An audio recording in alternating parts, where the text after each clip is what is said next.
Hey everybody, it's Jim of Animateducated. Today you're going to meet Tim Granberg, who is the director of a new film called Nubbinwood. And Nubbinwood is an actor. He's a what else? What else is he? Well, in the title, I like to call him, he's an actor, he's a beaver, and he's a dreamer, because that's what he is. You Mhm. made a documentary about Nubbinwood, who is a beaver, and he's been auditioning for a lot of different parts. He's So I been don't know how long he's been around for exactly, but I know that he saw Toy Story and he said, I want to be an actor. And so at least since then, he's been around trying to break into the business and trying to be in a movie that stars himself. So when did you first meet Nubbin? I've known Nubbinwood for probably about 10 years.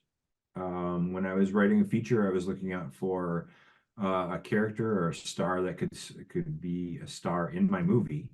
And he just kind of popped up one day. And since then, he's just always been with me. I've seen him kind of grow as an actor over the years.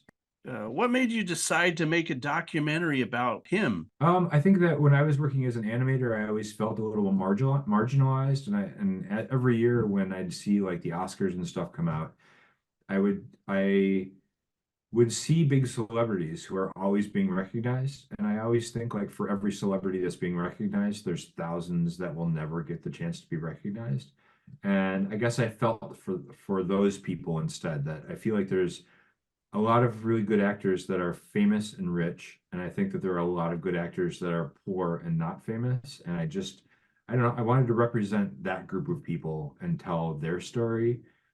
At the very beginning of the film, you talk about that there's 130,000 actors compete for work, roughly about 800 movies in North America, just alone. Oh, That is an actual number from the Screen Actors Guild.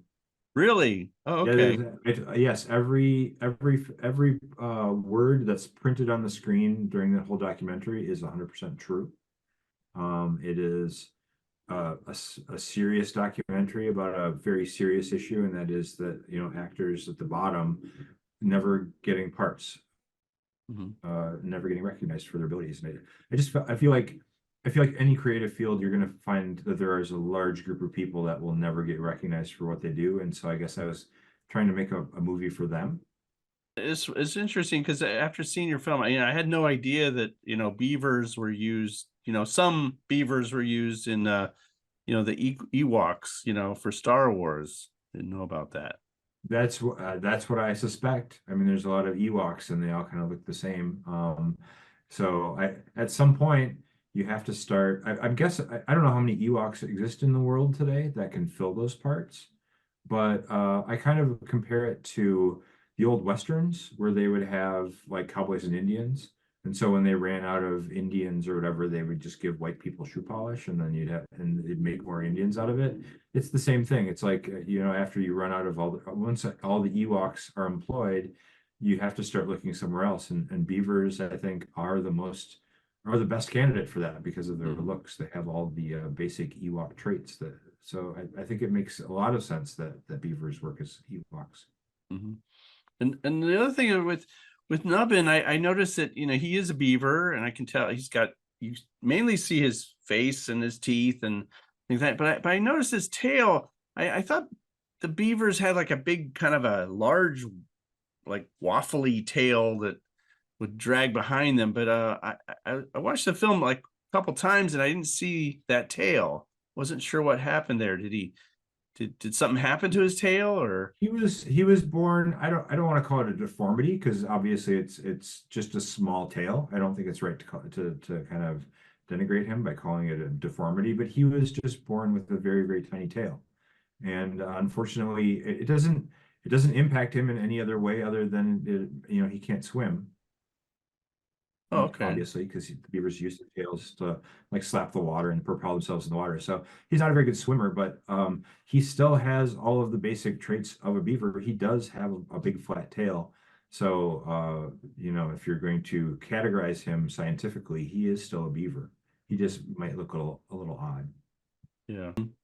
And you mentioned that Nubbin, he's done a lot of auditions, and he didn't get into a lot of stuff like main some actors, they just keep going.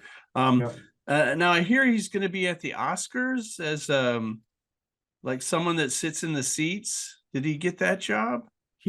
So this is the fun thing is he shows up in a lot of weird places. And it's hard to tell where he shows up. It's kind of interesting. He has a whole Instagram feed where he goes to festivals and he shows up in all different places. On the screen, it's hard to tell how tall he is, but I mean, do you know, is he like what? So according to his headshot Yeah, that he sells whenever he gives out whenever he goes to auditions, he is 27 inches tall. 27 inches tall. 27 inches tall. Yep. Oh, okay. You want to get in every single festival you can in every single state, I guess. Is that the Yes. goal? Yeah, that is the goal. So beavers exist in every state in the continental United States, and except for the deserts. But even so, he will be going to a festival in the desert very soon. So he might be the first beaver there. We had a fun experience last year. We were at the Catalina Film Festival, and that was the first time that a beaver had ever been seen on the Catalina Island. Well, I'd like to put your contact information and your Instagram and all that, and find out where he's going to be next. He was recently in a film festival in Mississippi, and if you go online, you can learn that officially beavers in Mississippi are known as a nuisance species. Oh, And they have a government thing where if you bring in a beaver tail to a government office, you can get $5. So we had a little bit of a problem there where he was a little worried about that festival because he it's a tiny tail, but he likes it. So it's like you don't want to. And truthfully, it's so tiny, it probably isn't even worth the full $5. So he probably would have been fine. yeah, it looks like kind of like a groundhog tail or something, like a little bit Yeah, of a it's a nub. thing. It's Yeah, definitely a nub. yeah. I really appreciate you coming on Animateducated and telling us about your documentary, Nubbinwood. And I'm sorry that we didn't get to meet him. And Well, thanks for having me on. Again, I wish that he could be here as well because he's actually a lot of fun to be around. And I can attest to the fact that he does exist. You just got in the movie, you'll see him. But hopefully you'll have us on again sometime, and maybe then he'll show up and he can tell what his year has been like and how fun it was actually being in the festivals and stuff like that. yeah, that'd be great. Okay. Well, there you have it. I hope you enjoyed that interview with Tim Granberg. Unfortunately, Nubbinwood couldn't show up that day. And I did get to meet him at the North Hollywood Film Festival that was down the street from my house. And I actually met him, and he gave me these two little kind of collector editions. These are images of that he auditioned for. Unfortunately, he didn't get them. And he also gave me this nice little collector edition copy of his Best Beaver Award that his mom made that you'll see in the film. And if you enjoyed this interview in any way, you can press that button right there to subscribe, or you can scroll down to see more videos. And you can even take a look at these two videos right here. And we'll see you next time on Animated Educated.